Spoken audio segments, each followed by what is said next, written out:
नमस्कार मित्रों, मैं हूँ अवधेश कुमार।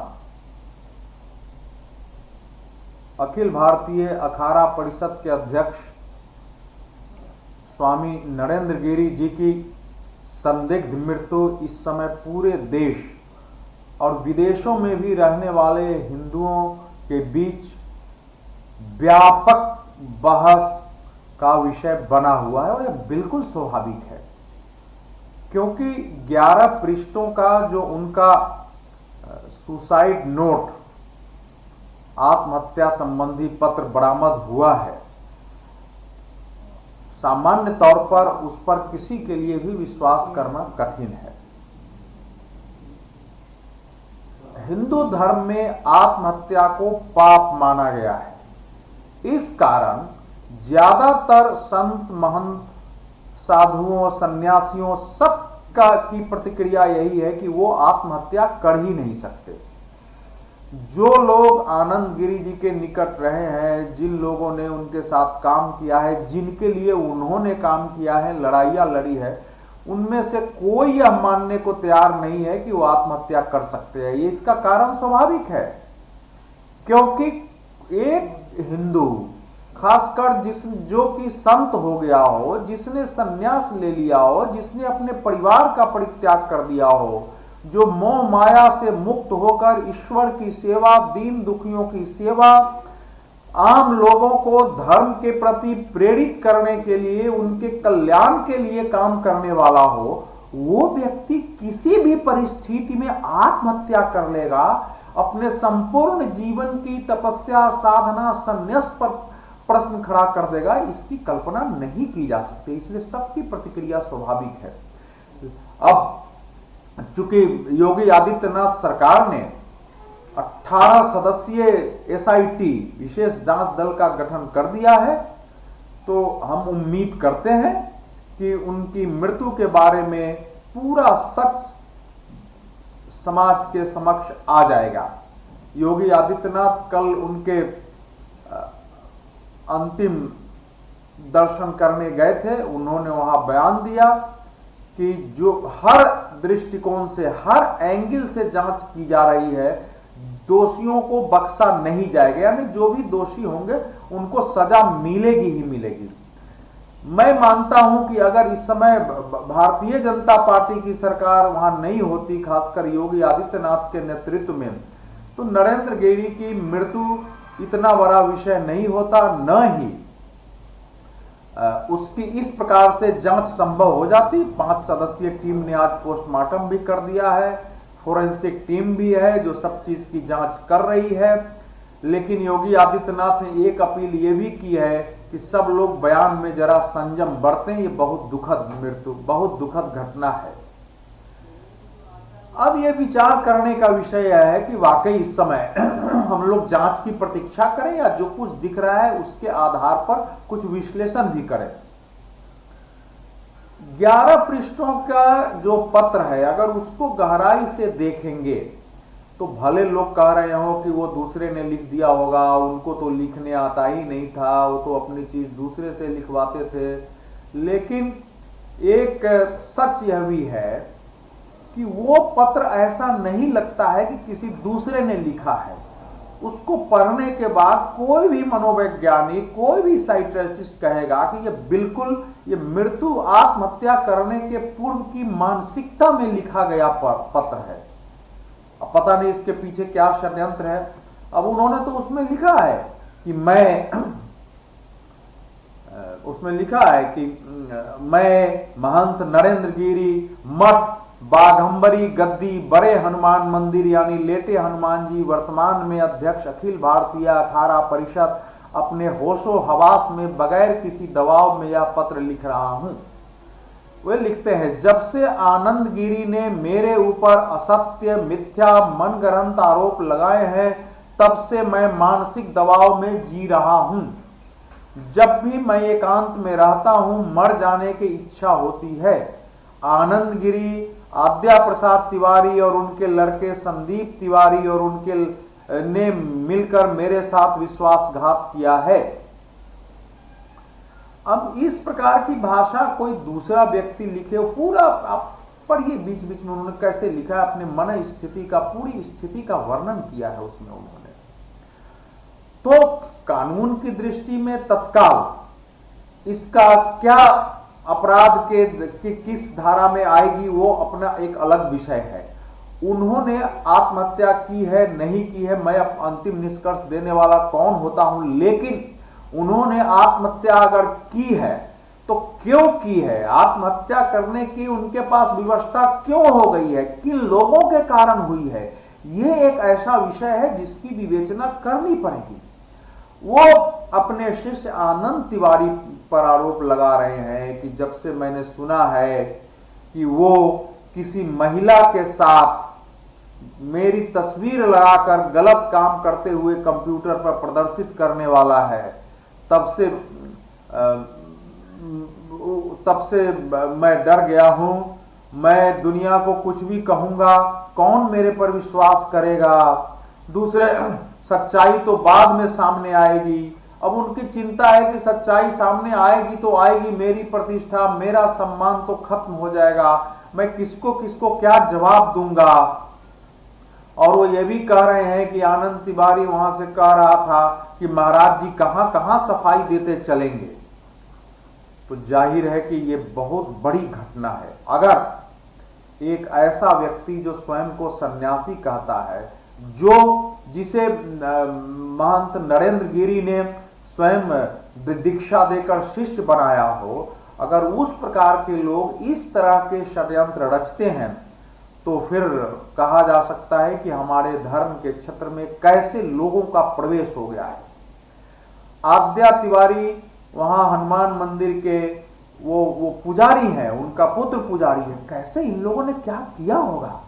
कुछ समय पहले आनंद तिवारी ने जिस तरह से नरेंद्र गिरी जी पर आरोप लगाए, जिस ढंग से सोशल मीडिया पर पूरा उनके विरुद्ध फैलाया, का इनके शिष्य फलाने हैं, उनके पास करोड़ों रुपए है, इसको उन्होंने घर दे दिया, इसको उन्होंने फला कर दिया है, वो एक जमीन बेच बेच के अपने पर खर्च कर रहे हैं, उन्होंने एक जमीन किसी को लीज पर दे दिया फिर उसको कैंसिल कर दिया, न जाने कितने उसने आरोप लगाए। उसको अंत में जो निरंजनी अखाड़ा जहां से नरेंद्र गिरी जी आते हैं, जहां उनको संत बनाया घोषित किया गया था, आनंद गिरी को वहां से उसकी आम सभा ने, जिसको पंच परमेश्वर कहते हैं, उन सब ने निर्णय करके उनको अखाड़ा से बाहर किया।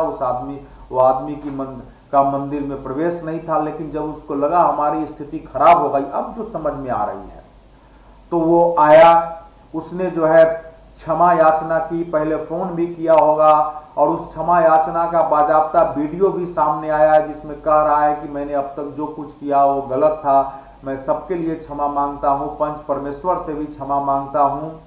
और फिर नरेंद्र गिरी जी कहते हैं कि इन्होंने सारी गलतियां के लिए क्षमा मांग लिया है, इसलिए मैं भी इनको क्षमा करता हूं, यानी उसको उन्होंने गले लगा लिया एक प्रकार से।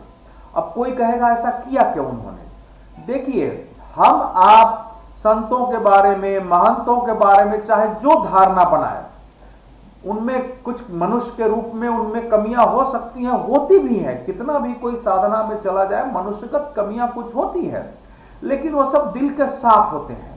उनके लिए शिष्य, जिसको वो शिष्यत्व ग्रहण कराते हैं, वो पुत्र के समान होता है, और पुत्र अगर अपनी गलतियों के लिए आकर क्षमा मांग ले तो फिर कोई न कोई उसको क्षमा करेगा ही करेगा, जानते हुए भी कि ये निकृष्ट व्यक्ति है, जानते हुए कि ये झूठ बोल सकता है, जानते हुए कि ये धोखा दे सकता है, विश्वासघाती हो सकता है, फिर वो कई बार फिर भी वो क्षमा कर देते हैं, फिर भी उसकी गतिविधियों को चलने देते हैं। ऐसी अनेक घटनाएं हुई है। यही स्वामी नरेंद्र गिरी जी ने आनंद गिरी के बारे में सोचा, या यह भी संभव है कि आनंद गिरी जिस ढंग से धूर्त और तेज तर्रार व्यक्ति दिख रहा है, चालाक, उसने एक माया भी उत्पन्न किया होगा। यह भी संभव है कि उनको ब्लैकमेल किया होगा। यह भी संभव है कि उनको धमकी दी होगी कि हम आपके साथ ऐसा कर देंगे, हम आपकी गलत तस्वीरें निकाल देंगे, हम आपकी वीडियो निकाल देंगे। तो हो सकता है उस भय में आकर अपने सम्मान की खातिर, क्योंकि उन्होंने उनका जो सुसाइड नोट है जो बरामद हुआ है, उसमें लिखा हुआ है कि मैं जीवन भर शान से जिया हूं, इस प्रकार से तो मैं जी नहीं सकता।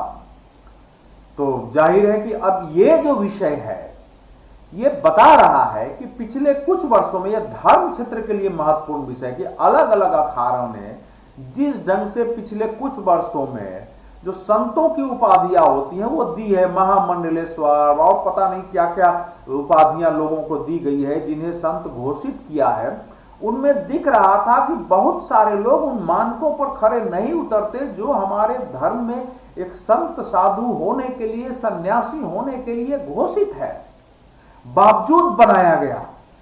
उसी में से आनंद गिरी जैसे लोग निकलते हैं। आनंद गिरी की आप तस्वीरें ऑस्ट्रेलिया के देख लीजिए, दुबई की देख लीजिए, जिस ढंग से वो मौज मस्ती करते हुए उनकी तस्वीरें, और स्वयं वो आदमी उन तस्वीरों को फेसबुक पर और सोशल मीडिया पर डाल रहा है, अपना प्रचार कर रहा है।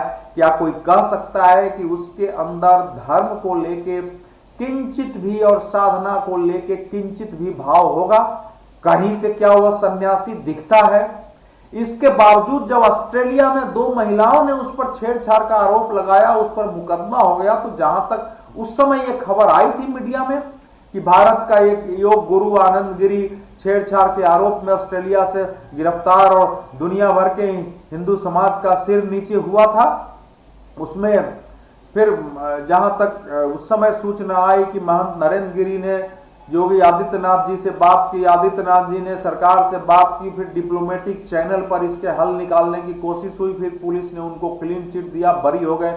उस समय भी नरेंद्र गिरी जी का बयान यही था कि उन पर गलत आरोप लगाए थे, निष्कलंक होकर बरी हुई है। यानी वहां भी उनके निकलवाने में इस गुरु की भूमिका थी। वो आदमी, अब पुलिस ने उसको अरेस्ट किया है, उससे पूछताछ हो रही है, और उसके बाद अगर इतने बड़े सीट का गठन हुआ, इसका मतलब इसमें षड्यंत्र अत्यंत गहरे हैं। एक या तो अगर उनके हत्या करके आत्महत्या दिखाई गई तब भी यह व्यापक षड्यंत्र और बड़ा अपराध है।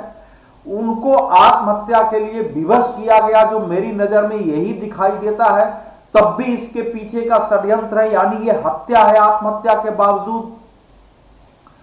तो अब ये बताता है, ये ठीक है पुलिस सजा देगी, कानून सजा देगी, कोर्ट में मामला जाएगा, लेकिन स्वयं धर्म क्षेत्र को, साधु संतों को यह तय करना होगा कि हम आगे से किसी को संत घोषित करते हुए, सन्यासी घोषित करते हुए, महामंडलेश्वर और ऐसी उपाधियां देते हुए जो भी हमारे धर्म के अखाड़ों के मानक हैं उन पर कठोरता से उनका पालन करें, तभी किसी को दे। किसी की भावना में आकर, मोह माया में आकर हम ऐसा नहीं दे। अब इस समय कई बातें की जा रही है, मठों की संपत्ति को लेकर विवाद था, फलाना था। मैं पूछता हूं कि ऐसा दुनिया में कौन सा धर्म संस्थान है जिसके पास कुछ संपत्ति है और उसको लेके बिल्कुल विवाद हुआ ही नहीं हो? भारत में ही मठों, मंदिरों, धर्म संस्थाओं तो छोड़िए, सार्वजनिक संस्थाओं के संपत्तियों को लेके विवाद चलते रहते हैं। वो विवाद सही है, गलत है। बहुत सारे साधु संत, मठ महंत संपत्ति को लेकर के उनका संन्यास भंग होते भी हमने देखा है, उनका आकर्षण मोह माया संपत्तियों के प्रति हुआ है, ये भी सत्य है। लेकिन ये एक सामान्य स्थिति है, ये विद्रूपता हो सकती है, कमजोरी हो सकती है, लेकिन सामान्य स्थिति है। यहां आत्महत्या का प्रश्न है कि उन्होंने कैसे किया। हालांकि उनकी बहन जिस ढंग से आके रो रही थी, उनसे पूछा गया था कि आप कब मिले, बोली मैं तो आती ही नहीं थी, मेरी बात भी नहीं होती थी। इसका मतलब यही है। और स्वामी नरेंद्र गिरी का जो सुसाइड नोट है उनके नाम से लिखा हुआ, उसमें भी लिखा है कि मैं आज सच बोलूंगा, मैंने एक एक पैसा मठ की प्रगति में खर्च किया है, मैंने कभी अपने घर को एक पैसा नहीं दिया है। और जो कुछ जानकारी अभी तक आई है यही सच है कि उन्होंने अपने घर, अपने रिश्तेदार, कभी किसी को मठ की संपत्ति से कुछ भी नहीं दिया है। यही सच है। जाहिर है अब उनका ज्ञान कितना था नहीं था हो सकता है, लेकिन वो व्यक्ति सच्चा धर्मनिष्ठ था, वो व्यक्ति ईमानदार था, वो व्यक्ति भावना से धर्म के प्रति प्रेरित था। उसने एक साधु के भाव का पालन किया। बावजूद मैं मानता हूं कि कई बार हमारी कमजोरियां, मैंने साधु संतों में अनेक कमजोरियां देखी है।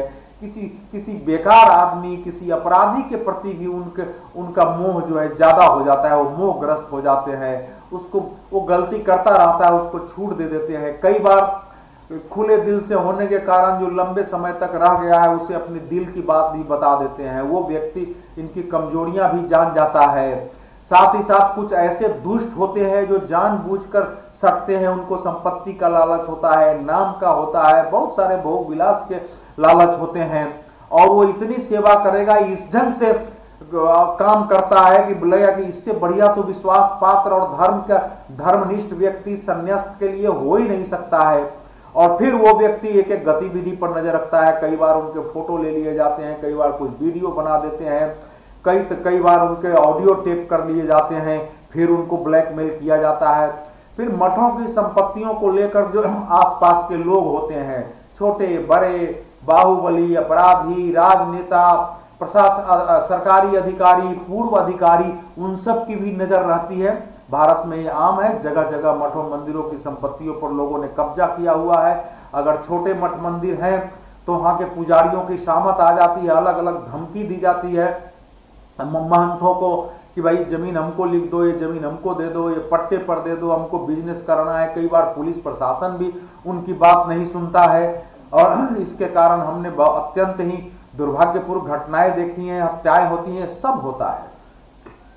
अब इस घटना से भी सबक लिया जाना चाहिए कि हर राज्य सरकार कम से कम अपने डिस्ट्रिक्ट कलेक्टर को एक पत्र तो लिखे औपचारिक रूप से कि आपके क्षेत्र में जो भी धर्म संस्थाएं उनके बारे में उनके बारे में ये पता करें, उनसे पूछें कि आपके यहाँ कोई संपत्ति का विवाद तो नहीं है, आपको कोई धमकी तो नहीं दे रहा है, कोई परेशानी तो नहीं है आपके सामान्य धार्मिक क्रियाकलापों में, और अगर है तो उसका निपटारा करने की कोशिश हो ताकि कोई किसी को ब्लैकमेल न कर पाए। और सबसे इसमें जो मैं महत्वपूर्ण बात मानता हूं वो यही है कि स्वयं धर्म क्षेत्र को ही सचेत होना पड़ेगा कि हम कैसे लोगों को अपने अंदर सन्यासी बना रहे हैं, कैसे को हम उपाधि दे रहे हैं। ये आनंद गिरी को देखने से ही लगता है कि एक महाभोगी महाविलासी आदमी है। उसके कुछ संपत्ति के भी ब्यौरे आ रहे हैं जब उनके शिष्य बनने के बाद, जिसमें उसका नाम है, उसके परिवार के लोगों का नाम है, तो जाहिर है ये व्यक्ति सन्यासी तो नहीं हो सकता। जाहिर है ये व्यक्ति किसी गुरु के प्रति वास्तविक शिष्यत्व भाव से रह नहीं सकता है। तो जरूर इसमें अब आद्या तिवारी, संदीप तिवारी की भूमिका भी सामने आ ही जाएगी।